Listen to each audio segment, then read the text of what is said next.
Assalamualaikum warahmatullahi wabarakatuh. Nama saya Muhammad Ilyas Azhari, nomor NIM C7221963.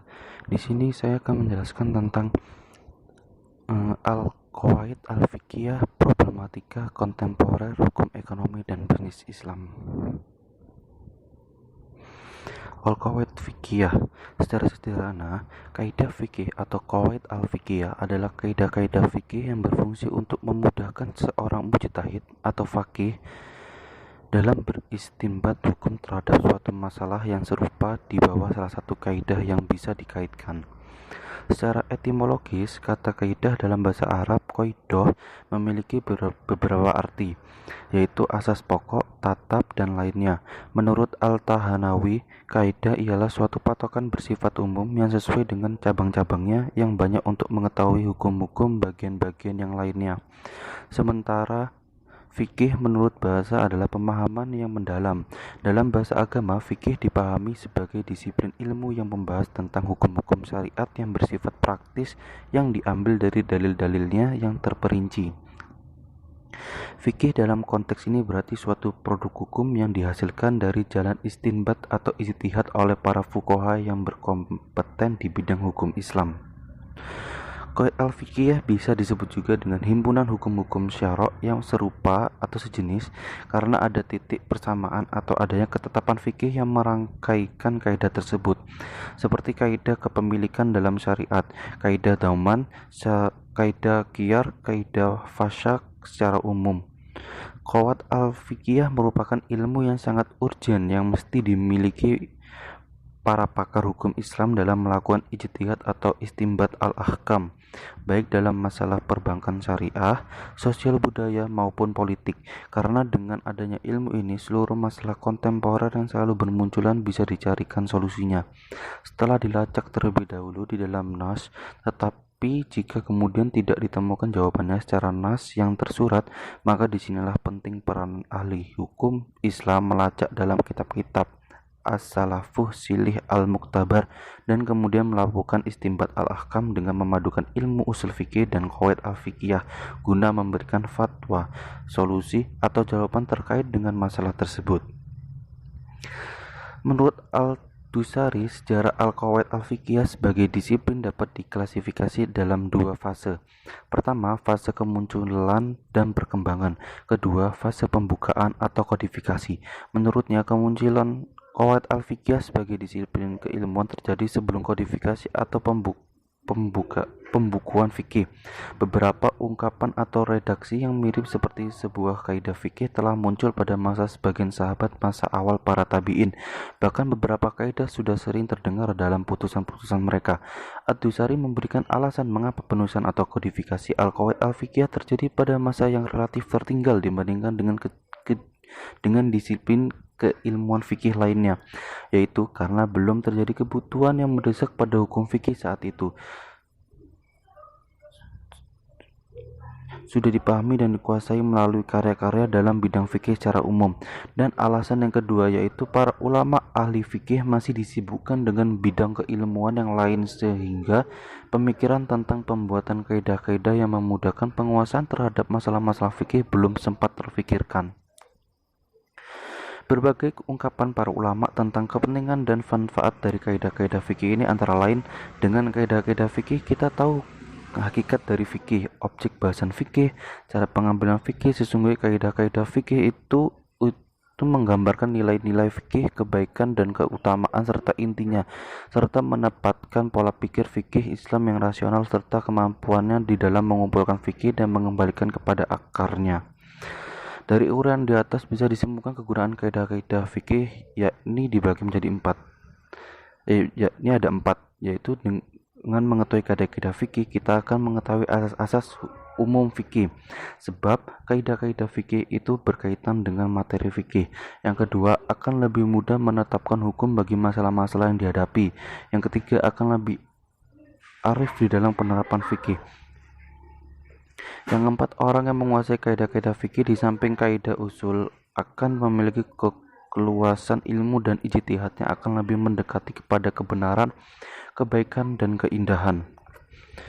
Selanjutnya kita akan membahas problematika kontemporer hukum ekonomi dan bisnis Islam.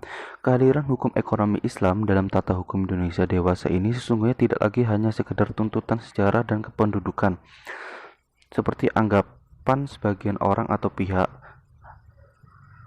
Akan tetapi lebih jauh dari itu juga disebabkan kebutuhan masyarakat luar setelah diketahui dan dirasakan benar betapa adil dan meratanya sistem ekonomi syariah dalam mengawal kesejahteraan rakyat yang dicita-citakan oleh bangsa dan negara kesatuan Republik Indonesia.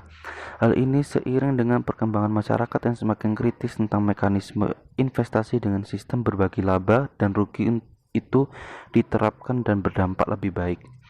Namun, saat ini kondisi hukum Indonesia secara umum masih kurang baik. Selain itu, kondisi hukum ekonomi di Indonesia ternyata juga tidak dapat dikatakan baik. Sebagai negara yang menerapkan sistem ekonomi pasar dalam memandu perekonomiannya, Indonesia juga tidak terhindar dari berbagai permasalahan-permasalahan seperti yang dialami oleh sebagian negara-negara berkembang lainnya dalam menjalankan dan memaksimalkan sistem ekonomi pasar tersebut. Jika ekonomi pasar yang diharapkan dapat menyehatkan perekonomian Indonesia, yang terjadi justru sebaliknya, sistem ekonomi pasar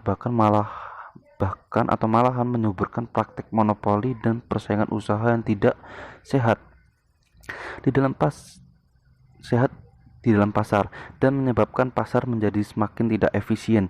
Tidak berfungsinya sistem ekonomi pasar salah satunya disebabkan oleh ketiadaan kelembagaan hukum ekonomi yang kuat dan sehat. Kelembagaan yang kuat dan sehat di sini maksudnya ialah kelembagaan hukum ekonomi yang lebih kurang mampu menciptakan stabilitas dan keadilan bagi kepentingan para pelaku usaha negara. Sedangkan kelembagaan hukum ekonomi yang ada di Indonesia dewasa ini telah tidak sesuai lagi dengan perkembangan yang ada, sehingga perlu dilakukan penyesuaian kelembagaan hukum ekonomi yang ada agar dapat mendukung bekerjanya ekonomi pasar di Indonesia. Penyesuaian kelembagaan hukum ekonomi ini dilakukan dengan cara salah satunya melalui proses transparansi hukum seperti di Amerika Serikat dan Eropa. Tidak berbeda pada masalah hukum secara umum, masalah lain yang terkait dengan hukum ekonomi juga melibatkan para institusi-institusi penegak hukum seperti kejaksaan, polisi, pengadilan. Institusi penegakan hukum di Indonesia ternyata tidak bisa diharapkan terlalu banyak dapat menyelesaikan sengketa bisnis yang terjadi di antara pelaku ekonomi di dalam pasar dengan baik, sehingga tidak heran kalangan pelaku ekonomi di Indonesia lebih memilih menyelesaikan sengketa bisnisnya pada pengadilan di Indonesia.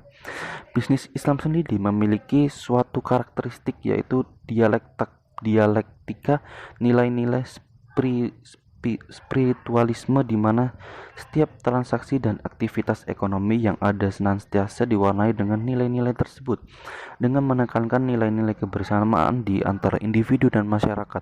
Kemudian dualisme kepemilikan, yang mana pada hakikatnya Allah pemilik alam semesta, manusia sebagai khalifah merupakan wakil untuk mengelola dan memanfaatkan kepemilikan yang ada dengan tujuan untuk memakmurkan dan mensejahterakan bumi.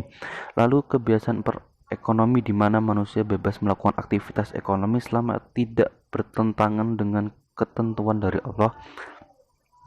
Dalam hal ini jelas bahwa inovasi dalam ekonomi syariah adalah sesuatu yang diharuskan. Terakhir ialah pertanggungjawaban, di mana manusia sebagai pemegang amanah memikul tanggung jawab atas segala keputusan yang diambil. Pada dasarnya manusia diberi kebebasan untuk memilih alternatif yang ada, namun pada gilirannya ia harus mempertanggungjawabkan hal tersebut di hadapan Allah.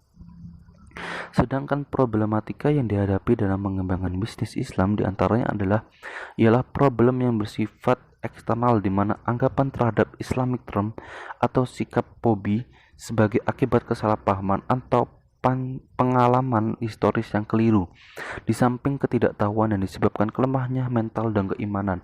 Kemudian problem yang bersifat internal maksudnya ialah kurangnya kepercayaan terhadap kemampuan ilmu dan sistem ekonomi Islam, antara lain karena kelakuan melihat perkembangan ilmu pengetahuan, tidak mampu menangkap perubahan paradigma, kejumudan atau tidak mempunyai keberanian moral untuk menghargai milik sendiri, dan kemunafikan di satu pihak sebagai muslim, tetapi di pihak lain tidak ingin mengikuti sistemnya. Selanjutnya, pakar Islam telah kehilangan kontribusi pengetahuan yang telah diteliti oleh muslim masa lalu